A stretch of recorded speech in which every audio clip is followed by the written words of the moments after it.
नमस्कार, मैं हूं विवेक मिश्र। हमारे साथ इस समय परशुराम की नगरी अयोध्या से विवेक पांडे जी हैं। आप तमाम सारे लोक संस्कृति और कला मंत्रालय से भी जुड़े हुए हैं। जो लोक गायन है और जो लोक परंपरा हमारी है, उसको आप लगातार कई वर्षों से संजोने का प्रयास कर रहे हैं और गांव-गांव तक जो पहले लोक कलाएं थी, जो लोकगीत थे, उसको गांव से निकाल करके शहर तक जो हमारा जो जो पढ़ा लिखा जो समाज है, एलीट वर्ग है, वहां तक पहुंचाने का काम कर रहे हैं। थोड़ा सा पहले अपने बारे में बताइए। आप सभी को मेरा सादर प्रणाम। जो पीटीसी लाइव देख रहे हैं, जितने लोग जुड़े हैं पीटीसी लाइव से, उनको भी मेरा नमस्कार है। और मैं अयोध्या का रहने वाला हूँ। अयोध्या जिले में एक विधानसभा मिल्कीपुर, ग्राम सभा खड़बड़िया का रहने वाला हूँ। और मैं बचपन से गीत संगीत का शौकीन रहा हूँ। मेरा बचपन पंजाब में बीता है। वहीं से गीत संगीत का थोड़ा रुचि बढ़ी हमारे गीत संगीत की तरफ। फिर मैं बचपन से जब यहाँ एडमिशन लिया अपने विद्यालय में अयोध्या में, तो वहीं से विद्यालय से गाना बजाना शुरू किया और आज आप सबके आशीर्वाद से थोड़ा बहुत मुकाम हासिल हुआ है। तो जो शुरुआत में जब आपने गाना शुरू किया तो कहाँ से आपने सीखा, और जो शुरुआत में आप जो शुरू में जिन गानों को आपने गाया या लोक कोई गीत हो या जो भी हो, उसको जरा गुनगुना के सुनाइए। हमने सीखा तो फिलहाल कहीं नहीं, लेकिन जब स्टेज कार्यक्रम लोगों को देखते थे हमारे विद्यालय में, जब जिस विद्यालय में पढ़ते थे वहाँ कीर्तन कलाकार आते थे, तो ढोलक हारमोनियम और मजीरा पे कीर्तन भजन गाते थे। तो मुझे भी रुचि हुई कि नहीं, मैं भी इनसे अच्छा गा सकता हूँ, क्योंकि मैं बचपन से शौकीन था गाने का। तो मैंने उनसे बात की, हमने कहा मुझे भी अपने साथ रखिए, मैं भी आपके साथ रहना चाहता हूँ। तो उनके साथ जाया करता था, मजीरा वगैरह बजाया करता था, गाता था। धीरे धीरे और रामायण वगैरह कहना शुरू किया। फिर हमारे गुरुजी शिव शंकर यादव जी से मुलाकात हुई। एक हमारे यहाँ मेला लगता है, उस मेले में उनका सांस्कृतिक कार्यक्रम था। बालेश्वर यादव जी की ओसिस से हैं, तो उनमें उनका सांस्कृतिक कार्यक्रम था। तो उनसे हमने रिक्वेस्ट किया कि भैया आप मुझे अपने साथ रखिए। उन्होंने अपने साथ रखा मुझे, और उन्हीं के साथ हमने बड़े स्टेज शो करने शुरू किए। और आज आप सबके आशीर्वाद से कार्यक्रम वगैरह पूरे देश विदेश में भी चल रहा है। एक कोई लोकगीत या कोई गीत जो आपको पसंद हो, जरा गुनगुनाइए। अभी हाल ही में छठ पूजा का कल उत्सव बड़े पूरे देश में धूमधाम से, देश में विदेशों में मनाया गया। पूर्वांचल का एक मुख्य त्योहार है, महापर्व है। एक छठी मैया का एक गुणगान करते हैं हम लोग कि आंगने में कलसा धराइबो, चौक पुराइबो, चौक पुराइबो हो, अम्मा गोतनिन के न्योता भेजौले अइहा, कोसी भरवाइबो हो, अम्मा गोतनिन के न्योता भेजौले अइहा, कोसी भरवाइबो हो। आजन बाजन घरे बजवाइबो, चौक पुराइबो हो, बबुआ हित मित सबके बोलौले अइहा, जलसा पुराइबो हो। जब आप गायन के क्षेत्र में आपके आने की रुचि हुई तो परिवार की तरफ से किस तरीके का सहयोग मिला? क्योंकि अक्सर होता क्या है, आजकल के दौर में माता-पिता अपने बच्चों को डॉक्टर, इंजीनियर, बिज़नेसमैन बनाना चाहते हैं, तो ये कितना चुनौतीपूर्ण है? बहुत सही आपने क्वेश्चन पूछा है मिश्रा जी। असल में ये भी मैं जाता हूँ तो चर्चाएं भी लोगों के बीच में करता हूँ। मेरे फैमिली में जब मैं पंजाब से यहाँ आके रहना शुरू किया तो कोई था नहीं। दादा हमारे बाबा जी थे और दादी जी थी। मम्मी पापा पंजाब में ही रहते हैं और आना जाना तो उनका लगा ही रहता है। तो परिवार की तरफ से तो दादी का मेरे फुल सपोर्ट रहा है। जब मैं बचपन में पैसा नहीं पाता था, लोगों के साथ जाना पड़ता था गाने बजाने के लिए, तो घर से चुपके से पैसा चुराना, या फिर घर के लोग इधर उधर रहे तो गेहूं बेचना, चावल बेचना, चुपके से बेच के मैं निकल जाता था प्रोग्राम करने के लिए। क्योंकि आर्थिक स्थिति बहुत कमजोर थी। घर वाले सपोर्ट तो करते थे, लेकिन आर्थिक स्थिति कमजोर थी, पैसा नहीं दे पाते थे। तो कहीं जाना है तो किराए की व्यवस्था करना है, कपड़े की व्यवस्था करना, क्योंकि मेंटेन होके जाना भी पड़ता है। तो ये लेकिन दादी हमारी घर से हमारे बहुत सपोर्ट मिला। रिश्तेदार से नहीं मिला, मम्मी पापा से नहीं मिला, लेकिन घर में हमारी दादी से हमको बहुत सपोर्ट मिला है। कहाँ-कहाँ तक अभी आप कार्यक्रम कर चुके हैं, और जो खास करके संस्कृति मंत्रालय से आप तमाम सारा इवेंट में जाते हैं, कार्यक्रम में जाते हैं, तो अभी कहाँ-कहाँ की आपकी प्रस्तुति कहाँ-कहाँ तक हुई? मैं संस्कृति विभाग से लगभग महाकुंभ हुआ दिल्ली में, कार्यक्रम संस्कृति विभाग से पूरे उत्तर प्रदेश में लगभग कार्यक्रम हुआ है। संस्कृति मंत्रालय से भी कई प्रदेशों में कार्यक्रम हुआ, और प्राइवेट कार्यक्रम हम लोग थाईलैंड में किए हैं, नेपाल में किए हैं। और देश के कोई ऐसी जगह नहीं, कोई ऐसा प्रदेश बाकी नहीं है, चाहे वो तमिलनाडु है, चाहे चेन्नई है, चाहे दिल्ली है, पंजाब है, बिहार है और झारखंड है, लगभग हर जगह कार्यक्रम हम लोगों ने किया है।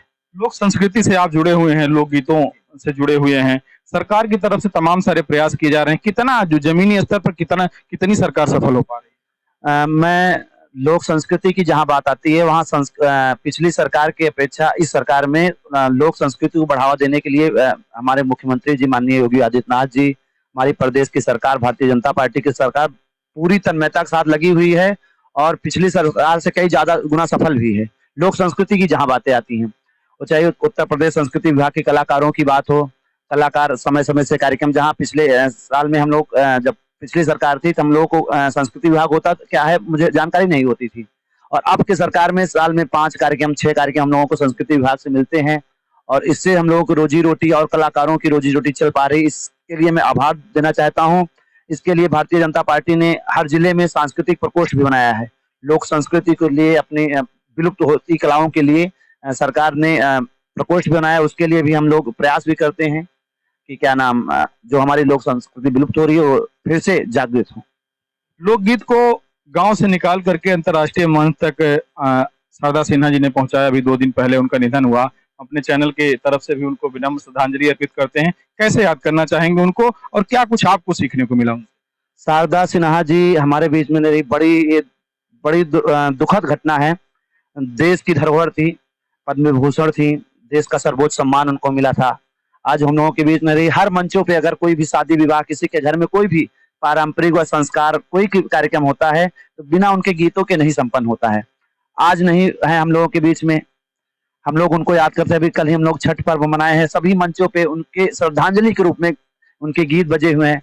हम लोग भी अक्सर गाते हैं। कोई भी कार्यक्रम होता है, अगर बात पारंपरिक संस्कार गीतों की आती है तो उनके गीत हम लोग जरूर गाते हैं। आइए श्रद्धांजलि के रूप में, जो हम प्रभु श्री राम जी की नगरी में है और जब प्रभु राम जी की बारात मिथिला जाती है, क्योंकि वो भी मिथिला से ही थी, उनका मायका वहीं था। उन्होंने इंटरव्यू में बताया, 1-2 बार हम लोगों की मुलाकात भी हुई है, आशीर्वाद भी हुआ है लखनऊ महोत्सव वगैरह में। तो एक श्रद्धांजलि के रूप में एक उनका हम गीत गाते हैं, हर मंचों पे लगभग गाते हैं कि रामू जी से पूछे जनकपुर के नारी, बता दा बाबुआ लोगवा देत काहे गारी, बता दा बाबुआ लोगवा देत काहे गारी, बता दा बाबुआ। रामू जी से पूछे जनकपुर के नारी, बता दा बाबुआ लोगवा देत काहे गारी, बता दा बाबुआ। सोशल मीडिया ने एक बड़ा मंच देने का काम किया है। आपके जीवन में सोशल मीडिया की भूमिका क्या रही और वर्तमान समय में जिस तरीके से सोशल मीडिया का उपयोग हो रहा है उसको लेकर के आप क्या सोचते हैं कि लोक गीतों के या लोक परंपराओं को सजोने में या उसके विस्तार में कितनी भूमिका आपको लगती है? कलाकारों के लिए तो सोशल मीडिया बहुत बड़ा योगदान है, बहुत अहम रखता है उनके लिए, क्योंकि हम लोग जो भी हैं आज हम लोग गाते बजाते हैं, सोशल मीडिया पर डालते हैं, तभी एक दूसरे तक पहुंच पाता है। तो सोशल मीडिया तो बहुत बड़ा योगदान हम लोगों के लिए है। उसी से आजकल तो तमाम लोग उससे पैसा भी कमा रहे हैं, उससे हम लोग आर्थिक मजबूती भी मिल रही है, इसलिए सोशल मीडिया का बहुत बड़ा योगदान हम सबके लिए है। हाल ही में आपने कौन सा गाना गाया जो सबसे ज्यादा लोगों ने देखा, ज्यादा वायरल हुआ? मैं मिश्रा जी बता देना चाहता हूँ, मैं भारतीय जनता पार्टी का पदाधिकारी हूँ अयोध्या जिले का, तो मैं चुनाव का भी गाना गाता हूँ। सुनाइए। तो मैं अभी हमारे यहाँ पिछले 2022 के चुनाव में हमने बीजेपी के लिए गाना गाया था, कई वायरल भी खूब हुए, कई 12-13 मिलियन गए भी थे।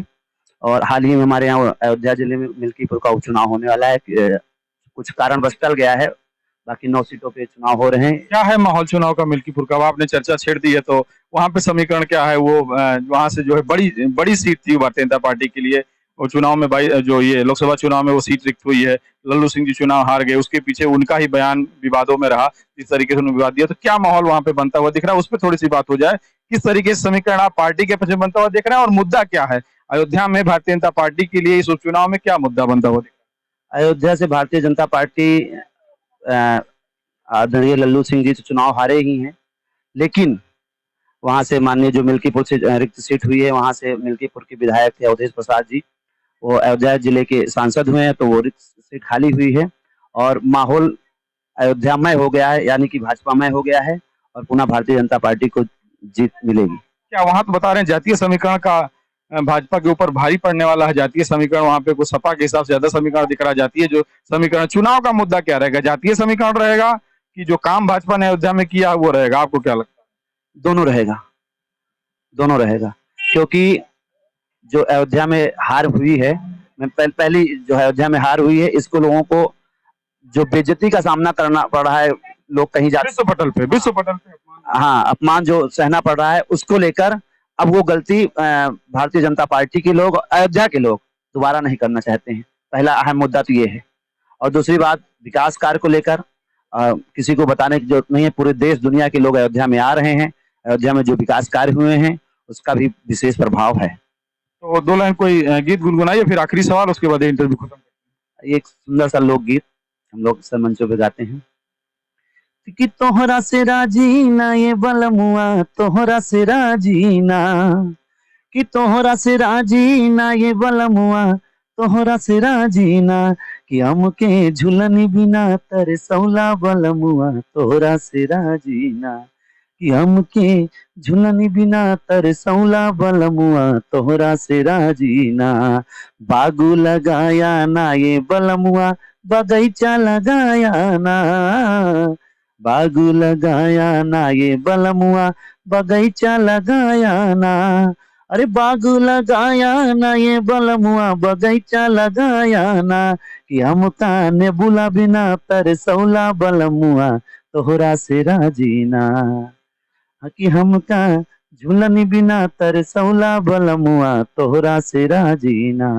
गीत बड़ा वायरल हुआ था, बनारस घुमाए दे, अगर याद हो 2 लाइन थोड़ा। हाँ, वो आदरणीय दिनेश लाल जी ने गाया था, वो बहुत पुराना गीत है, लेकिन अब जाके रील पे वो वायरल हुआ। और ये उन्होंने एक इंटरव्यू में कहा, दिनेश जी का मैं इंटरव्यू देख रहा था, तो उन्होंने कहा कि जीवन में जब कोई काम आप करिए तो जरूर नहीं कि उसका परिणाम, उसका रिजल्ट तुरंत आपको मिल जाए। उन्होंने 10 साल पहले ये गाना गाया था, उस समय इसकी कोई लोकप्रियता नहीं थी, सामान्य से कुछ गाने आते हैं चले जाते हैं, लेकिन उसके बाद जब ये वायरल हुआ गाना, तो मतलब पूरे देश में इस पे रील बना, और ये उस गाने की, उन्होंने कहा उस मेहनत का फल हमें अब जाकर मिला है। तो अगर 2 लाइन हम, उदाहरण मैं भी हूँ, जब मैं अपने ऑफिशियल चैनल, विवेक पांडे ऑफिशियल चैनल पे मैंने अपना गीत चढ़ाया, तो गीत मेरा वायरल नहीं हुआ, तो अचानक किसी दूसरे चैनल ने मेरा गाना उठा करके अपने चैनल पर डाल दिया, और अपने चैनल पर डालने के बाद रातों रात वो ट्रेंडिंग में चला गया, 24 नंबर, पूरे देश में, पूरे विश्व में 24 नंबर चलने लगा। हमने कहा अरे हमारे चैनल पे नहीं चला, वो अचानक चलने लगा।